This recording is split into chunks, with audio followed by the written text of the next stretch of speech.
Welcome to মুনমুনে classroom. আমরা করছি model question paper 4 এর পার্ট 2।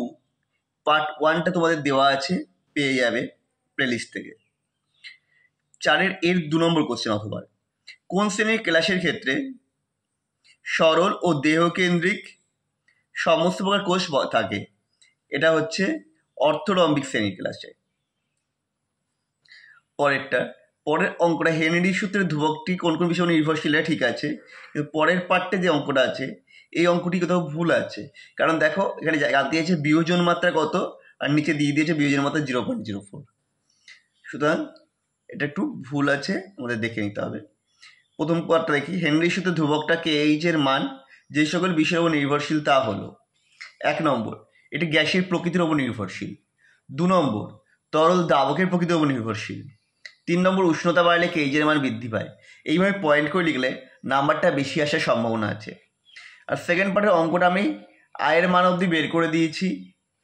দেখো,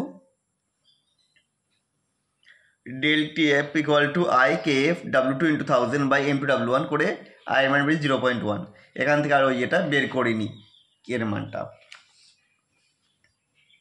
ওই আলফার মানটা দিয়েই রয়েছে, সেখান থেকে মান জানতে চাইবে কী করে। পরের কোশ্চেনে চলে আসো, ABC ও D এর E0 মান যথাক্রমে দিয়ে দিয়েছে 4টে। এদের মধ্যে কোনটি বেশি সক্রিয়? আর একটা অঙ্ক বলেছে ধাতুর ক্লোরাইডের লবণের মধ্যে দিয়ে 2 অ্যাম্পিয়ার তড়িৎ প্রবাহ, মানে I বলে দিয়েছে। 1 ঘন্টা 15 মিনিট, মানে T এর মান বের করতে হবে সেকেন্ডে। কালনা করলে এত গ্রাম ধাতু, মানে Wর মান বলে দিয়েছে, তুলাঙ্ক E বের করতে হবে। প্রথম পার্টটাই করে নিই, যেহেতু এর প্রমাণ বীজাণু বিভাগের মান সবচেয়ে কম তাই এ বেশি সক্রিয়, এর মান -3.5।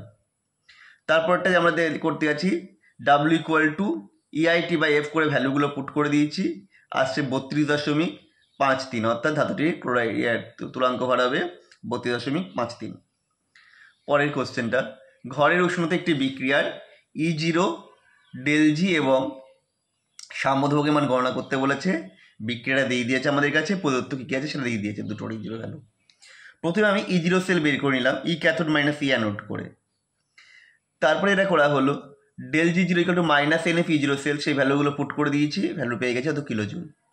সাম্যধ্রুবক কে ধরলে পারে লগ কি ইকুয়াল টু কী হবে না E0 × N/0.059, কারণ 25 ডিগ্রি সেন্টিগ্রেড বলে দিয়েছিল। সেখান থেকে ক্যালকুলেশন করে বেরোলো কে এর মান 3.77 × 10⁻34। পরেরটা বলছে মরিচা পড়ার কারণ হিসাবে অ্যানোড বিক্রিয়া লিখতে বলেছে। দেখো অ্যানোড বিক্রিয়াটা হচ্ছে 2Fe সলিড অ্যারো, তো 2Fe2+ অ্যাকোয়াস প্লাস 4E 4টি ইলেকট্রন। স্পেলটার কি? বক্সাইডের বিশোধনে প্রাপ্ত অ্যালুমিনার কার্বন বিজারণ করে অ্যালুমিনিয়াম নিষ্কাশন করা যায় না কেন? কার্বন বিজারণে প্রাপ্ত জিঙ্কের মধ্যে cadmium, lead, iron, arsenic, silicon, aluminium, zinc oxide ইত্যাদি অশুদ্ধি মিশ্র থাকে। এই অশুদ্ধিগুলি জিঙ্কের স্পেলটার বলে।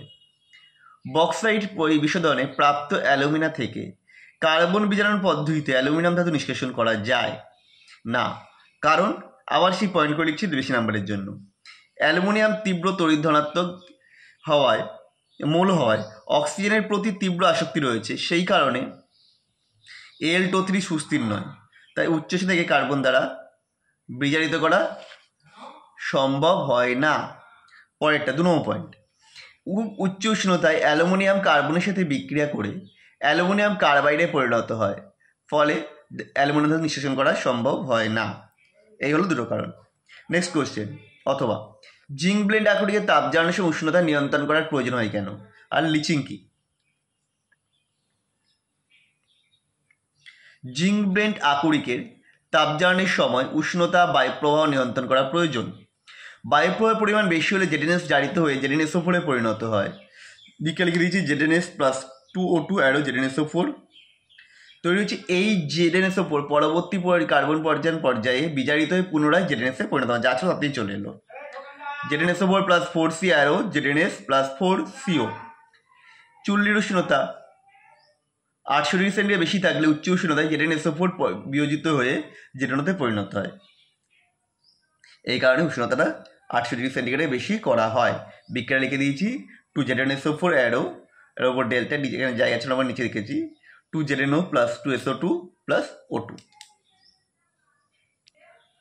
সেকেন্ড পার্টে ছিল লিচিং কি, যে পদ্ধতিতে আকরিক চূর্ণকে উপযুক্ত বিকারক অর্থাৎ অ্যাসিড, ক্ষার বা অন্য রাসায়নিক পদার্থ সঙ্গে রাসায়নিক বিক্রিয়া ঘটিয়ে কেবল নির্বাচিত আকরিক চূর্ণকে ওই বিকারকে দ্রবীভূত করে খনিজমল থেকে পৃথক করা হয় তাকে লিচিং বলে। পরেরটা, KMnO4 যৌগের রঙিন হওয়ার কারণ কি? 5D মৌলগুলির অ্যানায়ন এনথালপি 3D অপেক্ষা বেশি কেন? বলছে KMnO4-এ Mn+7 জারণ স্তরে থাকে, এতে 3D0 বিন্যাস বর্তমান।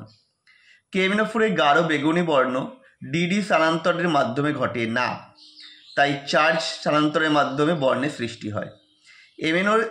MnO4- থেকে Mn-এ নেগেটিভ চার্জের ক্ষারিক স্থানান্তরের মাধ্যমে বর্ণের সৃষ্টি হয়।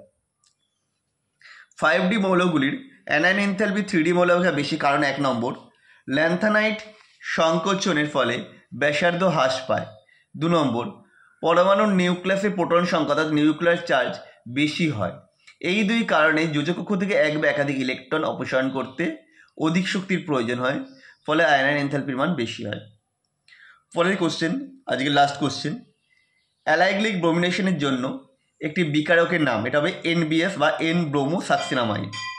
আর পরের কোশ্চেন, আর 3-ব্রোমো-3-মিথাইল হেক্সেনের আদ্র বিশ্লেষণের ফলে রেসিডিউ মিশ্রণ উৎপন্ন হয় কেন? প্রথমটা তো বলে দিয়েছি NBS, পরটা দেখো, আর ব্রোমো-3-মিথাইল হেক্সেন একটি 3 ডিগ্রি অ্যালকিল হ্যালাইড, এর আদ্র বিশ্লেষণ SN1 ক্রিয়া কৌশলের মাধ্যমে ঘটে, ফলে এক্ষেত্রে inversion of configuration and retardation of configuration দুটোই ঘটে, ফলে রেসিডিউ মিশ্রণ উৎপন্ন হচ্ছে। অর্থাৎ এখানে কি হয়, একটা প্রথমে sp2 কার্বন উৎপন্ন হয়, যা দুদিক থেকে সমানভাবে ওই লিগেন্ডগুলো অ্যাটাক করতে পারে, সেই কারণে রেসিডিউ মিশ্রণ তৈরি হয়। তো আমাদের ভিডিও কেমন লাগছে অবশ্যই কমেন্ট করে জানাও। আবার দেখা হবে নেক্সট ভিডিওর সাথে খুব তাড়াতাড়ি। আমি চেষ্টা করছি যত তাড়াতাড়ি সম্ভব তোমাদের নেক্সট ভিডিওটি আনতে।